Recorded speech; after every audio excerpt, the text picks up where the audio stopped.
بہت سارے کام سالبہ کے ذمے پر تھے. ابھی تربیت کے مراحل مکمل نہیں ہوئے تھے, ابھی تربیت کے ایام جاری تھے, تربیت کا سلسلہ جاری تھا, ابھی تربیت کی تکمیل نہیں ہوئی تھی. ایسے میں ایک دن میرے کریم آقا نے سالبہ سے کہا, اے عبد الرحمن کے بیٹے جاؤ اور جا کر فلاں کو بلا کر کے لاؤ.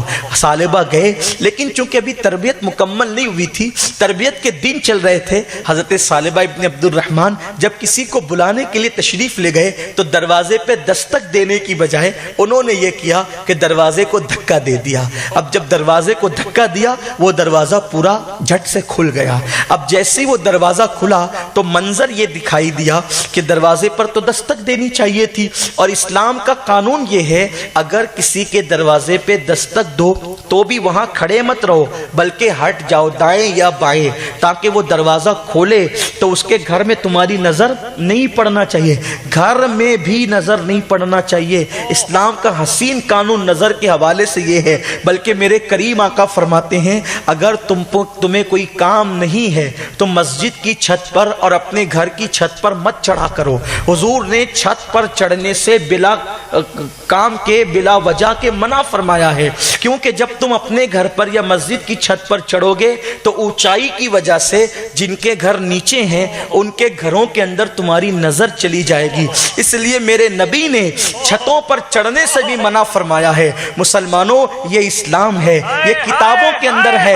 کاش ہماری زندگی میں یہ اسلام آ جاتا تو آج شام کی سرزمین پر تمہارے گھر نہ جلائے جاتے, بیت المقدس میں تمہاری عورتوں کے ساتھ زنا بالجبر نہ کیا جاتا, آج مسلمان اس طرح کچلا نہ جاتا. اسلام کتابوں میں رہ گیا, مسلمان قبروں میں چلے گئے, اور اب ہم کیا کر رہے ہیں؟ میرے آقا صلی اللہ علیہ وسلم کے دیوانوں, اتنا حسین ہے اسلام, اتنا جمیل ہے اسلام, اتنا خوبصورت ہے اسلام. آپ بتائیں, میں پورے چیلنج کے ساتھ کہتا ہوں کسی مذہب کی کتاب میں یہ قانون بتا دیں کہ گھر کی چھتوں پر نہ چڑھا کرو. ہے کوئی مذہب جو یہ قانون بتا سکتا ہے؟ اور آج دنیا جو لرزہ برندام ہے کسی مذہب کی تعلیمات کی وجہ سے, وہ جانتے ہیں جس دن اسلام کی تعلیم بے نقاب ہوگی ہر پرتھوی راج اسلام کے دامن میں داخل ہونے پہ مجبور ہو جائے. سبحان اللہ. نعرہ تکبیر, نعرہ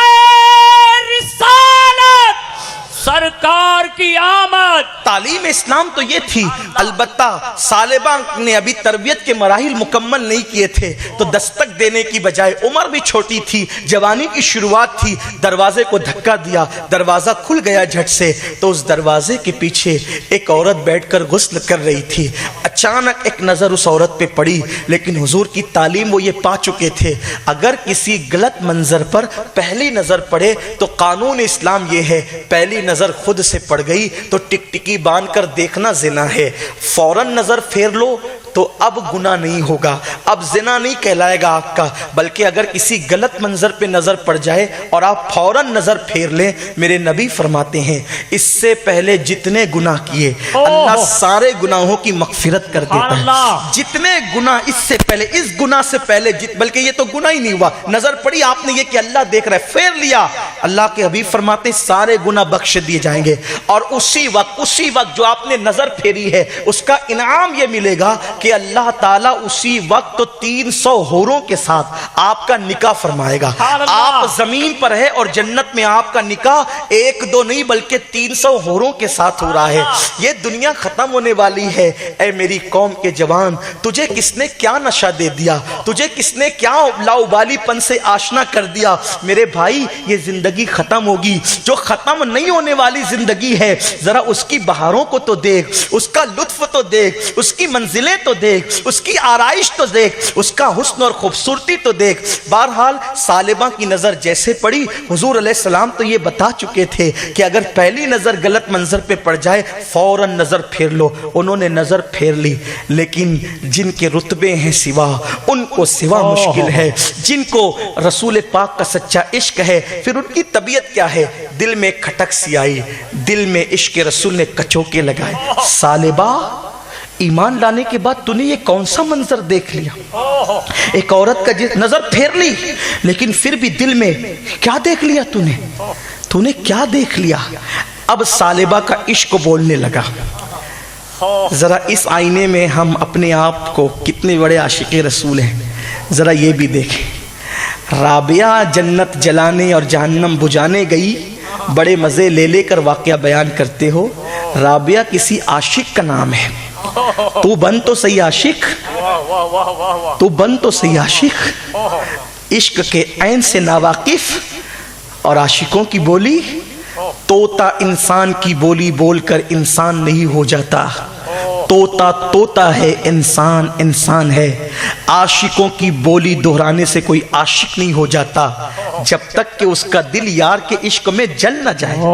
ارے جب یار کے عشق میں دل جلتا ہے تو پھر وہ یوں کہتا ہے مورا تن من دھن سب پھونک دیا، یہ جان بھی پیارے جلا جان۔ پھر جب محبوب کے عشق میں دل جلتا ہے تو وہ کہتا ہے کباب آہو میں بھی نہ پایا مزہ جو دل کے کباب میں ہے۔ ہم تو بطور طوطا ہو گئے، طوطوں کی طرح ہو گئے۔ عاشقوں کی بولیاں کتابوں میں پڑھ لی، بزرگوں سے سن لی اور اسی کو دہرانے لگے اور ہم سمجھنے لگے کہ ہم عاشق ہیں۔ نہیں، عشق کا سبق اس طریقے سے رستوں میں نہیں پڑھایا جاتا۔ عشق کا سبق پڑھانے کے لیے تو پھر کوئی کربلا منعقد ہوتا ہے۔ منصور سے پوچھ عشق کیا ہے، جنید و بایزید سے پوچھ عشق کسے کہتے ہیں، صدیق و فاروق سے پوچھ عشق کی لذتیں کیا ہوتی ہیں، اویس قرنی سے پوچھ عشق کسے کہتے ہیں۔ اتفاق سے آج کی تاریخ غالباً، بلکہ جو تاریخ گزری 7 شوال کی، وہ سیدنا اویس قرنی کی شہادت کی تاریخ۔ سبحان اللہ، شہید ہوئے ہیں حضرت اویس قرنی رضی اللہ تبارک و تعالیٰ عنہ۔ بعض لوگوں نے ان کے وصال کی بات کی ہے، لیکن بات یہ کہنے چلا تھا کہ سالبہ کا عشق اب بولنے لگا، سالبہ کا عشق گفتگو کرنے لگا۔ نظر پڑی پھیر لی، نظر پڑی پھیر لی، نگاہ پھیر لی، لیکن اب سالبہ کو احساس ہوا۔ ذرا توجہ دل کے کانوں سے، تھوڑا سا اگر اٹھ بیٹھ بند ہو جائے نا تو اچھا ہوگا۔ حالانکہ آپ اونا والے کبھی ایسا نہیں کرتے، لیکن ہو سکتا کوئی ضرورت سے آپ جا رہے ہوں، اگر جانا ہو تو پہلے نکل جائیں، جس کو جانا ہو نکل جائیں، تاکہ گفتگو آگے کی آپ کو آسانی سے سننے میں لطف آئے۔ ایک بار بلند آواز سے درود شریف اللہم صلی علی سیدنا رب مولانا صلی وسلم دائما ابدا علی حبیبک خیر الخلق کلہم صلاۃ و سلام علیک یا رسول اللہ۔ توجہ میری طرف کریں۔ سالبہ نے نظر پھیر لی، جیسی دل میں عشق نے کچوکے دیے، سالبہ کو ایسا لگا کہ نبی تو سب جانتے ہیں۔ وہ باپو نے ابھی شعر پڑھا تھا نا، سرے آئینہ سنتے ہیں پسے دیوار سنتے ہیں، تو وہ جیسے سرے آئینہ پسے دیوار سنتے ہیں تو وہ سرے آئینہ بھی دیکھتے ہیں اور پسے دیوار بھی دیکھتے ہیں، اور صرف دیوار نہیں بلکہ وہ زمین پہ بیٹھ کے عرش کو دیکھتے۔ میرے امام نے کہا سرے عرش پر ہے تیری گزر، دل فرش پر ہے تیری نظر، ملکوت ملک میں کوئی شے نہیں وہ جو تجھ پہ عیاں نہیں۔